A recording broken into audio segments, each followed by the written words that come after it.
Hey guys, welcome to In the Game Room. As you can see tonight we are not in the game room, we are in the workshop on my workbench here. I want to talk about a couple of tools and workbench accessories and things that I use when I'm sitting here working. And I'm looking for some comments from you guys. If I talk about something and you know of a better product or a different product that you like better or whatever, I'm very interested in hearing, because even though I've been doing this for a very long time, it doesn't necessarily mean I have the best way or the best tool or the best technique or whatever. So I'm always interested to hear what you guys have got going on in your heads. I'm going to talk about a couple of really super basic things first, and this is kind of a silly thing until you think about it. I always keep a little cup of plastic caps from water bottles. These are so handy when you're mixing paints, or if you just need a drop of paint, especially if you use the Vallejo type paints and you want to just, bring out, just one drop of paint, put your brush in it and paint something. It's always nice to have some kind of little container here that you can just dispose of when you're done, or if you're mixing paints or you want to thin something out. These little guys here are a lifesaver, and I use them all the time. So if you drink a lot of bottled water, or even sodas, I guess, or pop, or whatever you call it wherever you're from, save the caps and just put them on a little cup on your workbench. And even though I just demonstrated with this one, you can see there's a couple right here. I use them all the time. They're just real handy to put something in and mix it up and use a couple of drops of paint.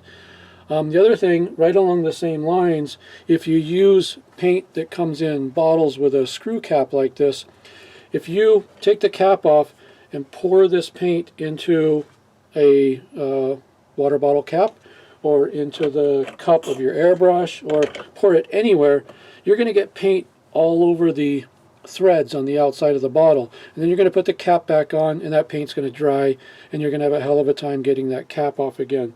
So I always have a stash of these. They're called pipettes or pipettes, or I'm not sure how they're spelled P-I-P-E-T-T-E-S. I assume they're pipettes, but they could be pipettes. They're really cheap, they're disposable, and I always use these for taking a little bit of paint out of the bottle and putting it into whatever else I need to put it in. If you have a cup of water on your desk, you can rinse this out and reuse it. I buy them by the box of 1,000, so I don't generally do that. As long as I'm using one color, I'll have this one, sitting on the bench. And then when I'm done with that color, I'll just throw it away. But these are really handy. I think they're 30. No, that's 3 mLs. 3 ml disposable pipettes. So I always keep a lot of these right on the workbench because I use them quite a bit. Speaking of painting and airbrushing, one of these is a really handy thing to have. It's not absolutely necessary, but it's called an airbrush cleaning pot or an airbrush cleaning station. And what it allows you to do is, when you're using your airbrush and you're done, put some water in it or thinner or whatever, and you want to spray that somewhere to rinse it, you pop this here in the hole and just press this and just let it go, and the paint and water or thinner or whatever collects inside this, and you don't have this stuff going out into the air and polluting your workspace. Even if you have a paint booth like this with an exhaust fan, just spraying it into the fan and letting it run that way, it's gonna shorten the life of your filter. It's gonna get it wet, and the paint is gonna dry on there, and it's not gonna flow as well. So having one of these is really handy. And the bottle in the bottom unscrews, and you just go dump it somewhere after a while when it gets full. I don't know where exactly you're supposed to dump it, where you're not putting toxic chemicals into the environment, but that's up to you to decide. And so that's a really handy thing to have. They're only about $15. This one here is made by Sparmax. I'm not sure where I bought it. I think I might have got it on Amazon. It also comes with a little piece here that you're supposed to be able to just rest your airbrush on there. I don't leave my airbrush sitting on this thing, so I don't use this.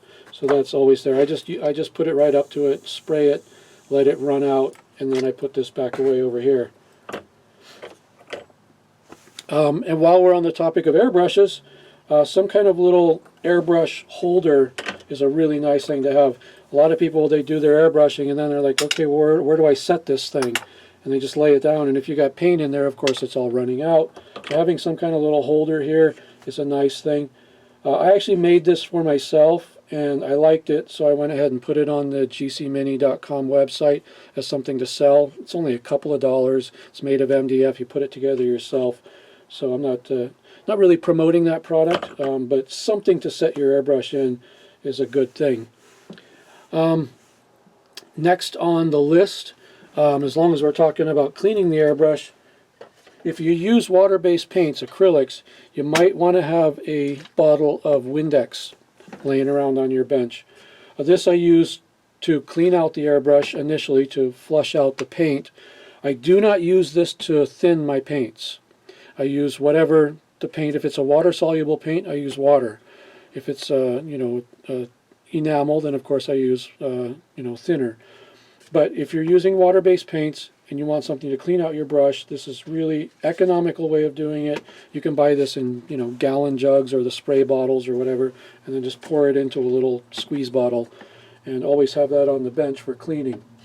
And also for cleaning and for thinning out paints, I like to have a bottle of water on the bench at all times too. Just makes it real easy to just pour that in and put a couple of drops of water in there. So those are a couple of good things to have on the bench. As far as tools go, this is something after 30 years as a professional model maker. I just discovered these about 2 years ago. Maybe it was 3 years ago. I bought these on micromark.com. If you're not familiar with micromark.com, you're missing out, because they have all the coolest model making tools. This is a set of 6, what they call their 6-piece micro carving set. They have all these different carving chisels, basically. But they're very, very well made. They're very sharp. The ergonomics of the design of the handle with the flat spot here, the way you hold it and the way you can use this, it's really well fitted to the hand. The two I use the most are the sort of straight chisels, but they also have, you won't be able to see this, but this one is a very little V-shaped chisel. You can actually carve panel lines with this. It's very useful. You just put it on the model and push it. You probably can't see it, but it just took up a little piece of that material there. This one here is a very large diameter curve. This is a very small diameter curve. And then there's another chisel, but it's at an angle this way. But these are really super handy. You can even use them on metal miniatures. If I have a metal miniature and there's a detail on there that I want to get rid of or something, I can just shave it right off. I don't have my magnifying glasses on, so I can't really see what I'm doing. But this will just shave the material right off, and this thing has stayed sharp for several years. I haven't had to sharpen it or anything. It's a very expensive set for what they are. It's $65, but if you do a lot of carving and chiseling and things like that, and you want a good tool, this set of 6, what they call micro carving set, it's worth every penny of that $65. And even though, like I said, there's 2 that I really use a lot of, I don't use the other ones as much, but even at that cost, just to get these 2 pieces, I think it was worth it.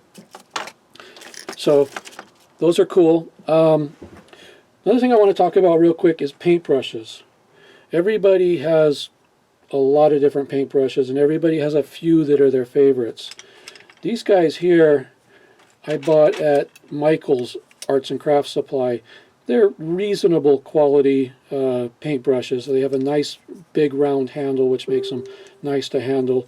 But recently, when I bought all of these Vallejo paints, one of the sets that it came in had the 72 paints, or however many was in the pack. And in that pack came a couple of free brushes, or included brushes, and they are these Vallejo brushes with the sort of triangular fat handles. And I'm really, really liking these, especially the 3-0. I have 2 3-0s right here in my office. I've got another one and a number 0, I believe. But I'm really liking these brushes. It's funny, I've been a model maker professionally for 30 years, And it's funny when I just discover something recently that's like, something I feel like I should have known about, 30 years ago. But anyways, so I like these Vallejo brushes. I'm curious to know what you guys think of the Vallejo brushes, and if you know of something that's even better. Because now that I've gotten some really good brushes, I'm getting kind of spoiled, and I'm loving them, but I wouldn't mind finding something even nicer if it does exist. So I'm liking these, and like to hear what you guys like as far as your favorite type of brushes. Last thing I want to talk about is weathering powders. They're very popular in model railroading and plastic model building, especially armor and things like that. Not so popular in the gaming world, I don't think. I don't think a lot of people use weathering powders. There's a lot of different ways you can buy them. A lot of different companies make them. These little plastic containers here are full of weathering powder. This is called Dust Bowl Brown. It's actually one of the ones I use the most. A lot of different companies make them. This one is from a company called Bragdon Enterprises in Georgetown, California. Who knew Georgetown was in California? But it is. And these are very, very finely ground pigments. A lot of people talk about using artist pastels and then just scraping them or sanding them to create the dust. That works fairly well too, but you're never going to get anything as finely ground as this. I forget the specs of it, but I remember on his website him talking about how he mills this down and gets it very, very fine. I have a large variety of these, all kinds of different colors. There's rust, earth brown, sort of it's sand, different grays and blacks and things like that. And he sells kits. Let me reach around here and grab one. He sells these kits. This is getting pretty dirty. But this is a kit that contains 12 different colors, and that's a pretty cool way to start. Gets you a good variety of colors to start with. So why weathering powders, and what are they good for? Well, when you're doing armor, especially in the smaller scales, like 6mm miniatures like this, or like these guys over here, if you want to weather these using an airbrush, it's really not that easy to do, and it's very time consuming. Most armored vehicles are going to be very dirty down by the bottom, the road wheels and the tracks, and then coming up a little bit they'll get cleaner and cleaner and cleaner the further they go up, but they get very dusty and very dirty down at the bottom. So what I do, this is going to be really hard to show because it's on video, but I'll take a before picture of one of these tanks and an after picture and show you guys how this works. What I do is I take a little plastic tray like this that I have and set it. I don't normally do it right here, so this is kind of awkward. But there's some weathering powder already in here because of the process. But I always have my kit over here open. So I can take a brush, get some of the Dust Bowl Brown on it. And what I'll do, let's see, I'm going to have to tip this up so maybe you can see. Yeah, that might work. So what I'll do is I'll just take my tank with the turret on it, just set it in here, and I'll just go all the way around, just kind of pushing this dust mostly on the bottom, mostly on the tracks. If a little bit splashes up onto the front plate, that's fine. If you really want a dirty vehicle, you can just dust the whole thing.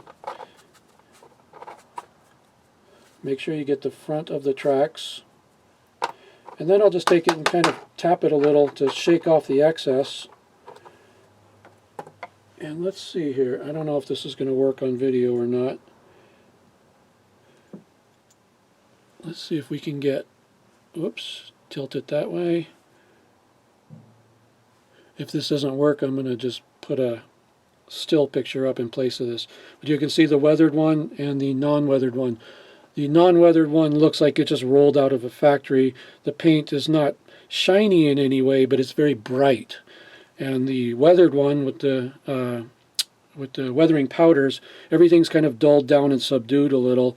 And then down on the track area, it's just really dirty. And again, I don't know how well this is going to come out, so I'll probably end up taking some pictures. And when it comes to wheeled vehicles, because I'm going to do this process, when I paint the wheels, there's two things you should normally do. You should paint the tire black, and then the center rim or the wheel, you paint whatever color. In this case, it would be sand or green. I just paint the whole thing black because I'm going to do this process anyways, and it's all going to end up looking kind of brown in the end anyways. So do the same thing. Just push a bunch of this at it from down low.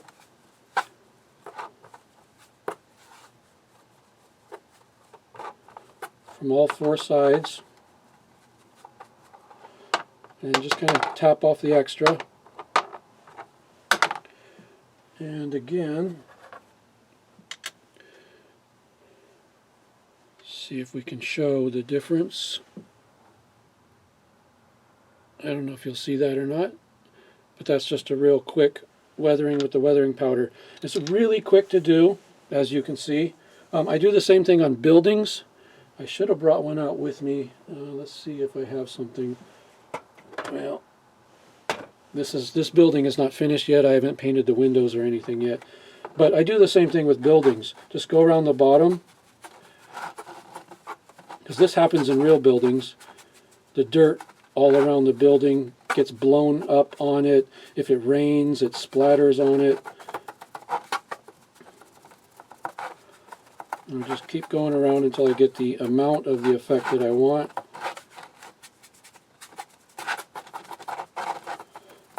It's very subtle just around the bottom. Actually, that's not so subtle because it's a white building, so it came out pretty severe. But it just gives it a little something extra there around the bottom of the building. So I do that on all my buildings as well as my vehicles. Now, this is a powder, so it is likely to rub off if you handle the miniatures a lot, and miniatures do get handled a lot. If you pick them up and set them down in some sort of, if you have a tank transport with the foam and everything, it could wipe some of the foam, some of the weathering powder off. So the very last step, after you've done all of your vehicles and you've got them all weathered, you just put them in your paint booth or wherever. And I'm going to reach across here. And I use just some of this clear Tester's Dull Coat and just put a really super light coat on all of them. Just spray them, and that just locks in the weathering powder. Same thing can be done with like a matte varnish from Vallejo or whatever kind of clear flat you have. You could even use your airbrush if you want. I like using a spray can because it's a very low pressure application. Using your airbrush, if you're using 30 or 40 pounds of air pressure, you can actually blow a lot of the weathering powder off your model, whereas this, it just kind of fogs it very lightly. And you want to do it very lightly. If you do it real heavily, it'll actually change the appearance of the weathering powder a little bit. So you want to just apply it very lightly. So that is weathering powders for you. If they're worth experimenting with, even if you just buy one, like the brown, and just play around with it and see if you like it, it's a good alternative to airbrushing. You can even be used in place of things like black wash. There is a black weathering powder. You can put on a little bit of black weathering powder and then brush most of it off, and it'll stay down deep in the details and really bring them out very nicely. So there you go. If you have any comments again about paintbrushes, tools, paints, weathering powders, cleaning stations, cleaning solutions, Windex, things like that, please let me know. Oh, by the way, just bought this. This is from Vallejo. It's a gray primer, and I only put just a little bit of it on this just to see what it looks like, but I haven't really given it a full test yet. I want to airbrush it onto some models. I'm very happy with the primer I've been using, this Duplicolor white primer. Very happy with that, but I've heard some good things about this, so I wanted to try it. So if any of you guys out there use the Vallejo primers, please feel free to leave comments. Let me know what you think about it. If you airbrush it, and if you do you thin it out? If you brush it on, how does that work for you? Just let me know your general thoughts about this. Like I said, I brushed some on just to see what it looks like, but I haven't even really looked at the results yet. The most important thing is probably going to be to try to scratch it a little bit and see how well it's stuck to the metal. This model here was I just brushed it on. I didn't do any cleaning first. I just went straight on. So it'll be real interesting to see how well it sticks to the metal. So that'll be interesting. So I think that's it for tonight. Just a quick Workbench episode. Hope you got something interesting out of it. And like I said, please leave comments and let me know your thoughts on any of the things I talked about, or if you have better solutions. I'm definitely down to hear about that. So thank you very much. Until next time, keep on gaming.